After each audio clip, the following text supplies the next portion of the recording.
ओम साई राम। आज के इस एपिसोड में बाबा के कुछ चमत्कारी लीलाओं को जानें।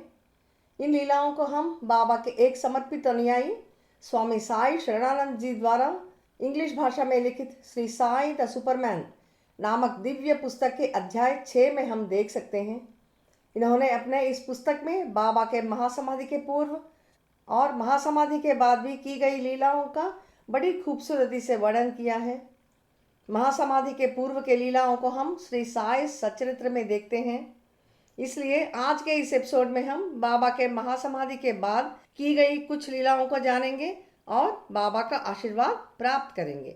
ओम साई राम। शिरडी साई बाबा सत्संग में आपका स्वागत है। इन लीलाओं को जानने से पहले हम स्वामी साई शरणानंद जी के बारे में संक्षिप्त में जानेंगे।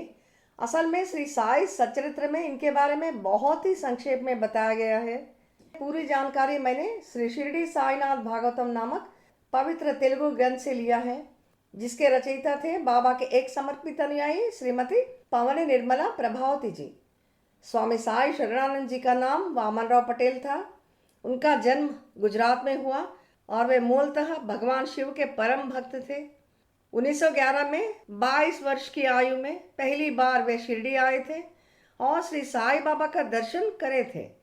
यह मात्र एक भेंट नहीं थी, यह दिव्य अनुभूति का क्षण था। उन्हें ऐसा लगा जैसे वे स्वयं परब्रह्म के समक्ष खड़े हैं। वह परम निराकार सत्य जो साईं बाबा के रूप में प्रकट हो रहा है।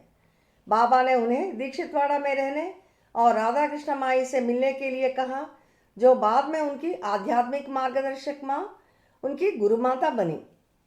उनके माध्यम से वामन राव जी को बाबा की गहरी समझ प्राप्त हुई। केवल एक संत के रूप में नहीं, बल्कि एक जीवित सांस लेते हुए दिव्य के रूप में। वे शिरडी में 11 महीने तक रहे। जब वे गुजरात लौटे तो वे अपने साथ केवल यादें नहीं, बल्कि एक संकल्प लेकर लौटे थे। उन्होंने पूरे गुजरात में बाबा के नाम, प्रेम और शिक्षाओं का प्रसार बड़ी लगन और भक्ति के साथ किए थे। 1953 में अपनी पत्नी और बच्चों को खोने के बाद उन्होंने सांसारिक जीवन त्याग दिए थे और संन्यास ग्रहण करके स्वामी साई शरणानंद बन गए। बाबा की दिव्य कृपा से उन्हें बाबा की समाधि मंदिर में 1954 में विजयदशमी के पर्व दिन पर बाबा की पवित्र मूर्ति स्थापित करने का दुर्लभ सौभाग्य प्राप्त हुआ। यह वही सुंदर मूर्ति है जिसके आगे आज भी हम सब नतमस्तक होते हैं। आइए अब इनके बताए गए बाबा के कुछ चमत्कारी लीलाओं को जानें। 1956 में एक युवा बालक एसएससी एग्ज़ाम्स के आखिरी दिन एग्ज़ाम लिखकर घर बड़ी तेज बुखार के साथ लौटता है।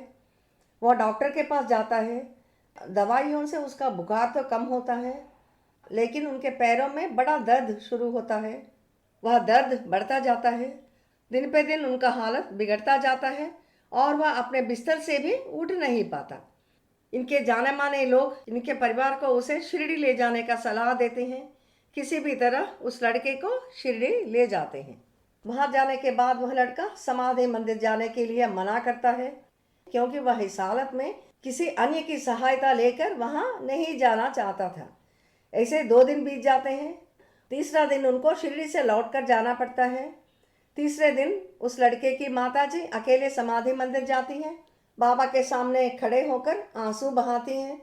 बाबा से अपने बेटे को ठीक करने की प्रार्थना करती हैं। उसी समय जब वह मंदिर में रहती हैं, तब बाबा उनके कमरे में उस लड़के के सामने प्रकट होते हैं।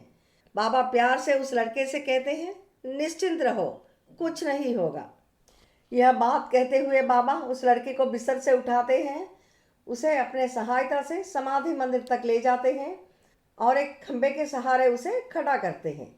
इस बीच लड़के की माताजी होटल लौटती हैं।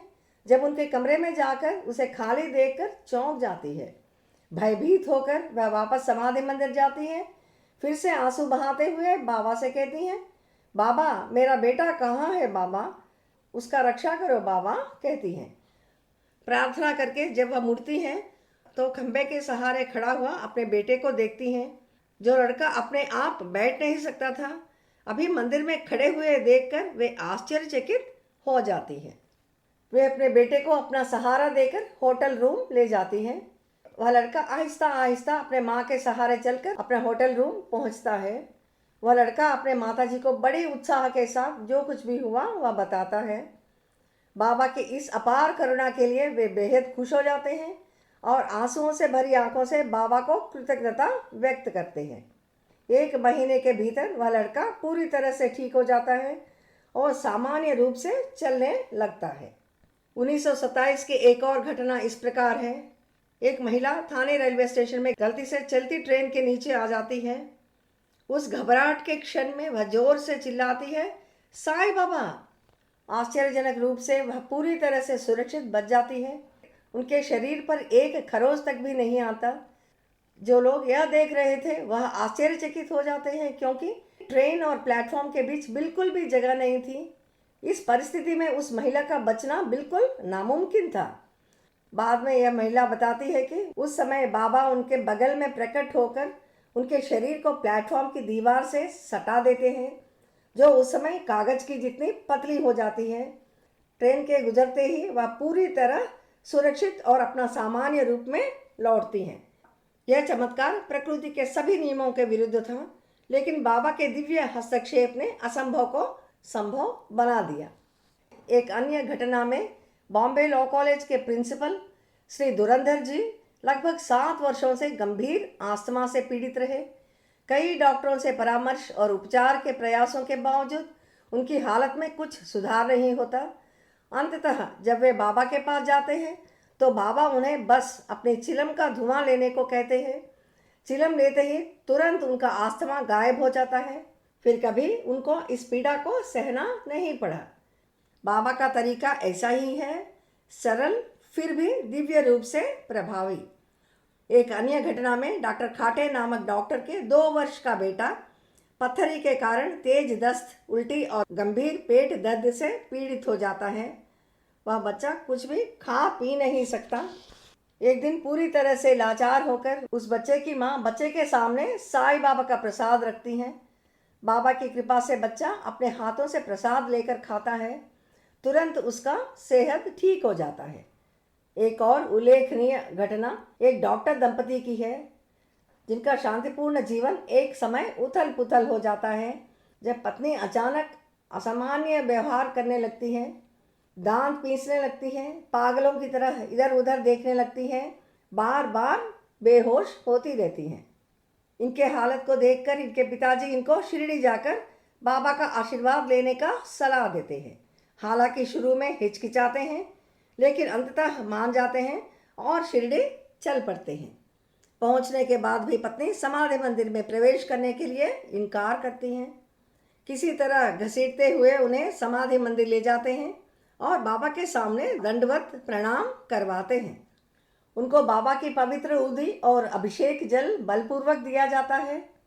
अगले दिन भी ऐसे ही उनको समाधि मंदिर ले जाते हैं। बाबा के सामने प्रणाम करते ही वे बेहोश हो जाती हैं। उसी क्षण उनके शरीर के भीतर से एक आवाज़ आती है, ऊदी और जल लेने के बाद मैं अब इस शरीर में नहीं रह सकती, मैं अब जा रही हूँ कहकर उनके अंदर बसी हुई दुष्ट आत्मा उन्हें छोड़कर चली जाती है। उस दिन के बाद से वह महिला पूरी तरह से स्वस्थ हो जाती है और अपने दैनिक जीवन में लौट जाती है। 1929 में बॉम्बे में हिंदू और मुसलमानों के बीच भीषण लड़ाई होती रहती है। महेश आत्माराम सावंत नामक एक पुलिस सब इंस्पेक्टर तेज बुखार और असहनीय सरदर्द से गंभीर रूप से बीमार पड़ता है। उनके यूरोपीय अधिकारी उनको जल्दी घर जाकर आराम करने का अनुमति देते हैं। वह घर चले जाते हैं। उनके जाने के आधे घंटे के भीतर एक भीड़ पुलिस स्टेशन में जबरदस्ती घुसकर हिंसाकांड करना शुरू करते हैं। उस हिंसाकांड में वह यूरोपियन ऑफिसर भी मारा जाता है। अगर आत्माराम जी उस समय वहाँ रहते तो वे भी मारे जाते। बाबा की यह अदृश्य शक्ति था जिसने उनके जान बचाई। ये लीलाएं स्वामी साई शरणानंद जी द्वारा वर्णित अनगिनत चमत्कारों में से कुछ ही हैं। इन सभी लीलाओं को इसी एपिसोड में लाना संभव नहीं है। मैं शेष लीलाओं को आने वाले एपिसोड्स में बताऊंगी। बाबा की ये लीलाएं हालांकि हमारे समझ से परे हैं। अपने भक्तों पर बाबा अपना निरंतर उपस्थिति और सुरक्षा प्रकट करते हैं। अगले एपिसोड में बाबा के एक और अद्भुत आशीर्वाद के साथ मिलेंगे। ओम साईं राम।